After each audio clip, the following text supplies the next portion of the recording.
tous et bienvenue dans ce nouvel épisode de Critique biaisée. Bienvenue dans le hors-d'œuvre. Le Critique biaisée et le hors-d'œuvre, c'est avant tout pour vous faire découvrir une série, un film, un épisode multimédia que nous allons aborder et traiter en 10 minutes sans spoil. Puis mercredi, puisque nous sommes le lundi, mercredi, vous aurez le droit à une critique biaisée en détail. Nous allons rentrer au travers de segments à la fois fun mais aussi instructifs pour vous donner un petit peu plus. Et cette semaine, nous nous adressons au serpent, à notre ami Charles, et autour de la table, nous avons les compères habituels, les petits filous, que dis-je ? Benjamin, bonjour. Bonjour, petit filou Thomas. Romain, je ne suis pas un petit Suisse. Romain. Salut. Par contre, on n'a pas tous les mêmes amis. Si t'es ton ami, c'est pas. Enfin, chacun ses potes. Mais, d'accord, ok. Mais bon, bonne ambiance petite ici, musique hein. en post-prod de la tristesse. Voilà. Non, je parle pas de toi, Benjamin. Je parle de Charles, parce qu'il a dit que c'est notre ami. Je suis d'accord, ça m'a choqué aussi. J'étais là, mais c'est pas du tout notre avis. Je crois que j'ai Non, pas compris c'est- la série c'est- du coup. C'est plus une connaissance pour le coup, quoi. Il faut être honnête. Salut, On va être de Romain. loin. Salut. Salut Olivier. Namaskar.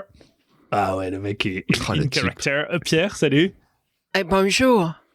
Nous avons Monique avec nous. Et Salut, Monique. Thomas qui introduit et qui parle beaucoup dans ces épisodes, pour ne rien dire. D'ailleurs, la légende dit que je parle et qu'Olivier argumente, et je pense que nous en avons la démonstration tout au long Comme de dans la la vraie vie, critique voilà. biaisée, n'est-ce pas ? Les amis, du coup, nous allons traiter, sans spoil évidemment, Le Serpent, la série événement Netflix. Beaucoup de gens en ont parlé, hein, c'est assez incroyable. Avant tout, chers auditeurs, alors nous faisons un peu les forceurs, hein, vous nous connaissez, ou vous ne nous connaissez pas, mais nous sommes gentils. S'il vous plaît, si vous voulez davantage nous connaître, suivez-nous sur les réseaux sociaux. Il y a un travail formidable exécuté par l'intégralité de l'équipe pour vous donner des petits contenus à la fois drôles, à la fois instructifs, exactement comme ce podcast. Et également, laissez un petit commentaire sur Apple Podcast. Il y a peu de manières de promouvoir un podcast en France, en Navarre et ailleurs d'ailleurs, hein. Mais les bonnes notes, les 5 sur 5 notamment, sur Apple Podcast nous aident beaucoup. Fin de la petite parenthèse forceur. Parlons maintenant, les amis du serpent, et afin de se lancer, nous allons faire la traditionnelle description de la série en improvisation pour un peu plus de peps et de naturel, n'est-ce pas ? Et je vais commencer, puis viendra Romain, Benjamin, Olivier, Pierre pour le rappel de l'ordre, et c'est parti. Dans les années... Merde, c'était en quelle année déjà ? 75. 70, ouais. Ouais, merci. 75. Il y a plusieurs timelines. J'ai très bien préparé cet épisode, incroyable.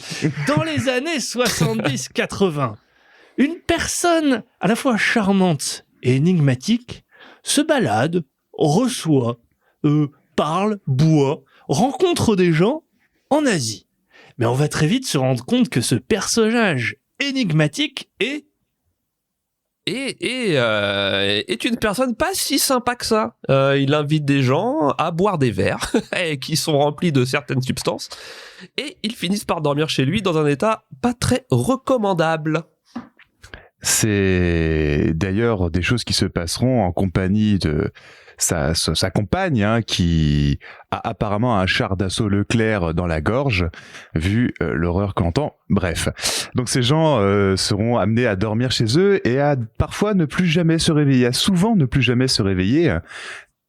Et on comprendra que tout ça est lié à une sombre affaire de trafic de pierres précieuses, mais pas que.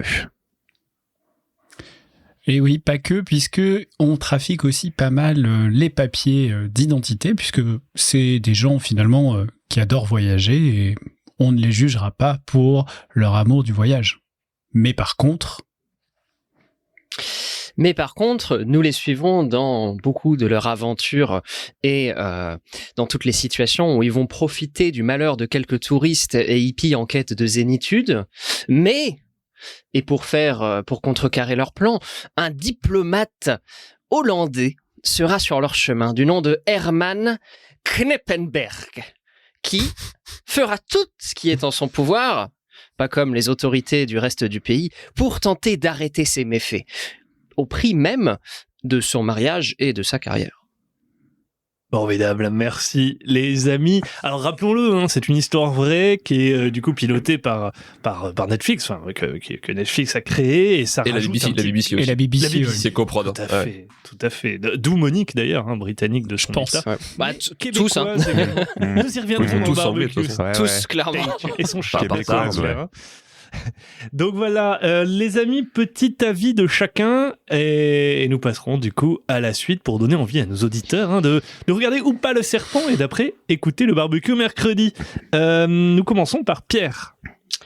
Alors, moi je pense que déjà j'ai dû être parmi ceux qui ont le plus aimé. Alors c'est pas non plus la série du siècle ou c'est pas une des meilleures qu'on ait fait, mais moi je me suis pas spécialement embêté. Alors c'était un peu longué, mais c'est l'introduction des personnages et comme je dis à chaque fois, pour moi c'est souvent pas spécialement un point négatif, c'est-à-dire que ça me dérange pas d'avoir quelques heures d'exposition avant de rentrer dans le vif. Je sais que c'est pas le cas de tout le monde, mais bon, moi ça me dérange pas plus que ça.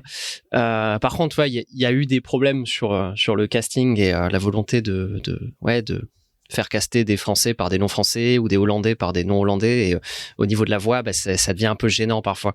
Alors, il y en a qui réussissent mieux que d'autres et c'est tout à leur honneur, mais il y en a qui te sortent vraiment du truc et c'est vraiment dommage parce que d'autres acteurs ont mis une bonne performance sur leur rôle, quoi, notamment Herman dont je parlais, ou même Tahar Rahim qui est incroyable. Et voilà, donc moi j'ai bien aimé les trucs comme ça, un peu focus sur les persos, ça me plaît bien. Donc j'ai accroché sans mal. Je pense que je donnerais un petit 6 sur 10. Alright, très bien, très bien. Olivier, à toi. Oui. Je vais commencer par ma note. J'ai aussi mis un 6 sur 10. Les étoiles, c'est masterpiece pour toi. Waouh, c'est exceptionnel. Parce que j'ai bien aimé. Du coup, c'est pour ça que je mets 6 pour 10. Le casting, on en reparlera. Il me choque, mais pas pour les mêmes raisons. Enfin, pas que pour les mêmes raisons. Globalement, je me suis un peu senti comme au zoo dans cette série, dans le sens où en fait, j'ai été fasciné par les faits réels et l'observation d'un tueur de cette trempe. Et Tahar Rahim, il fait quand même un gros travail d'interprétation pour le coup.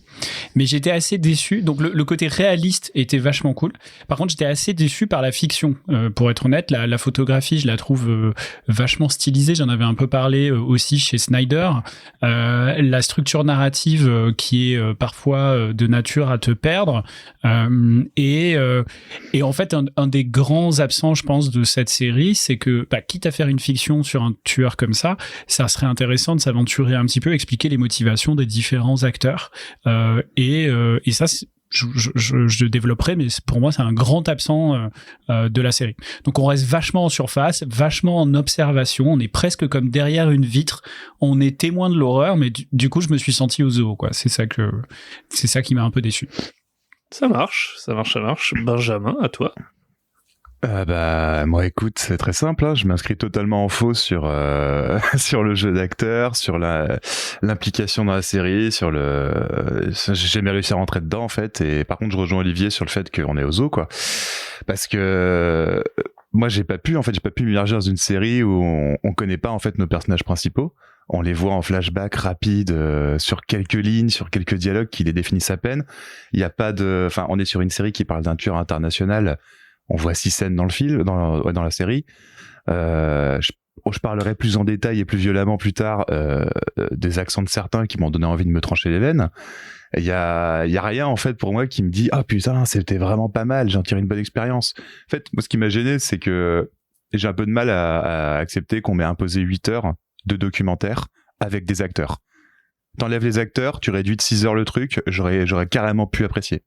Et là, c'est vraiment pas le cas. C'était absolument pas adapté pour moi à une série. Ou en tout cas, ça aurait pu être adapté, mais ça a été très mal exécuté.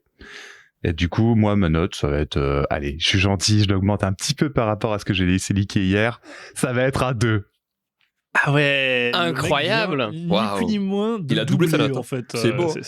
C'est incroyable. Romain. J'ai trouvé ça très long.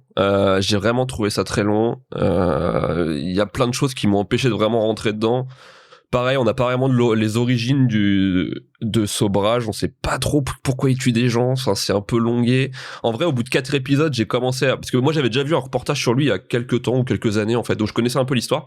Et là, au bout de 4 épisodes, je me rappelais pas pourquoi il tuait des gens et j'ai dû aller voir sur Google ce qui se passait, en fait. Ce qui n'est, pour moi, pas une bonne chose. À partir du moment où je dois aller sur Google quand je regarde une série qui retrace un tueur, c'est qu'il y a quelque chose qui manque dans la série. Donc déjà de base ça m'a dérangé et tous ces allers-retours temporels là qui empêchent toute la structure dramatique. J'ai trouvé ça mais casse-couille, j'en pouvais plus à la fin, c'était insupportable. Et plus toutes les incohérences de la série, il y en a partout et à la fin c'est blindé. Dès qu'on arrive à Paris, c'est incohérence sur incohérence. Enfin, c'est n'importe quoi des voitures à tout. Il parle anglais tout le temps. Il y a des flics qui parlent anglais à Paris, normal. Il y a plus rien qui va, quoi. Donc j'ai pas passé un super moment, enfin j'ai pas passé un très mauvais moment, mais c'était un peu long. Du coup, je mettrais 4,5. Ah ouais, on est sur la demi-mesure. Excellent.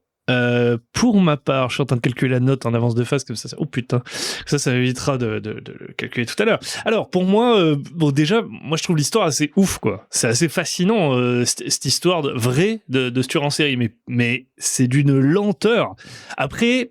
Il y a un bonus, c'est que ça m'a donné envie de voyager, paradoxalement, tu vois. Alors, c'est un contexte très pandémique, hein, mais on voit des images en Asie, ça m'a donné envie de bouger. Alors, je vais appliquer les conseils, je vais essayer de pas boire dans la bière de n'importe qui. mais voilà. Après, le côté backpacker qui fait confiance, c'est aussi un truc sur lequel tu peux te raccrocher. Oui, Olivier, je te coupe sur l'envie de voyage parce que si vous venez dans le prochain épisode mercredi, je raconterai comment j'aurais pu être victime de quelqu'un comme ça. D'ailleurs, quand j'ai fait mon premier voyage en Inde, et je suis pas complètement sûr d'en être sorti. Voilà, je raconterai ça juste dans le prochain épisode. Le petit teaser, mais c'est exactement ça. Moi j'ai trouvé que c'était très relatable. Tu pouvais vraiment te mettre en position du backpacker. Moi je l'ai déjà fait aussi. Je suis parti en moto dans la cambrousse indienne avec une personne que j'avais rencontrée il y a une heure avant, et du coup voilà. Donc tu peux te dire dans les contextes similaires, quand tu voyages, tu peux te mettre dans la peau de ces pauvres backpackers, quoi. Donc, bon, ça c'était assez cool, c'était le côté cool. T'as Raïm, grandiose, il incarne bien le machin, mais, alors c'est peut-être un tropisme français, comme Benjamin, l'a exprimé. Notre amie anglaise québécoise, ça m'a complètement sorti du truc, donc j'étais très triste. Après, je comprends pas la longueur. 8 épisodes, ça aurait dû en être 4, même, tu me fais un documentaire comme ça, ou même un film, tu vois, inspiré d'événements réels, pour le coup, j'aurais kiffé. Je comprends pas du tout la longueur. J'ai pas ressenti de malaise particulier. Après, je suis très consommateur de true crime, etc. Je pense que j'ai vu toutes les séries relatives à ça, y compris les documentaires, genre Ted Bundy's Tape et tout. Donc, mais j'ai pas du tout ressenti de malaise. Donc, du coup, j'ai pas réussi à accrocher. Pour le jeu, pour le cachet qu'il y avait et le voyage, et ça m'a fait découvrir Charles Fromage que je connaissais pas du tout, je lui mets un 6, parce que mine de rien, à la fin, je me suis dit, bordel, quelle histoire, quoi. On va pas spoiler là, mais tu dis, waouh! Et après, tu vas sur la page Wikipédia, et Romain, d'ailleurs, dans l'épisode de mercredi, il donnera tous les détails de l'histoire vraie. Tu dis, putain, c'est arrivé in real life. Et rien que pour ça, ils l'ont mis en scène, c'est assez cool, donc je lui mets un petit 6. Ce qui nous donne, les amis, toutes notes confondues, un 4,9 sur 10. Il ne passe pas la moyenne, ce qui est dramatique, hein, parce que quand même, production Netflix et tout. Alors Benjamin, à l'écran, nous fait des yes, je suis heureux, je nous ai plombé ce... Mais voilà, donc 4,9 sur 10. Nous nous arrêtons là pour le hors-d'œuvre. Retrouvez-nous mercredi pour les détails spoilés du coup du serpent.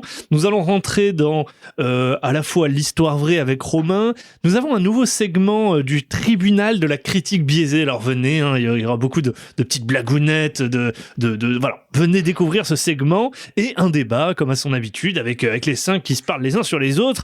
Quelques insultes qui risquent de fuser, notamment de la part de Benjamin qui a l'air un petit peu. Alors on est le matin, hein, pour nous c'est très rare que nous enregistrions le matin, mais nous sentons une dynamique assez particulière. Donc venez voir ce que ça va donner mercredi. En attendant, suivez-nous sur les réseaux sociaux, pinguez-nous, mentionez-nous, discutons, échangeons. Et en attendant, nous vous souhaitons un excellent début de semaine. Des bisous. Et bisous tout le monde.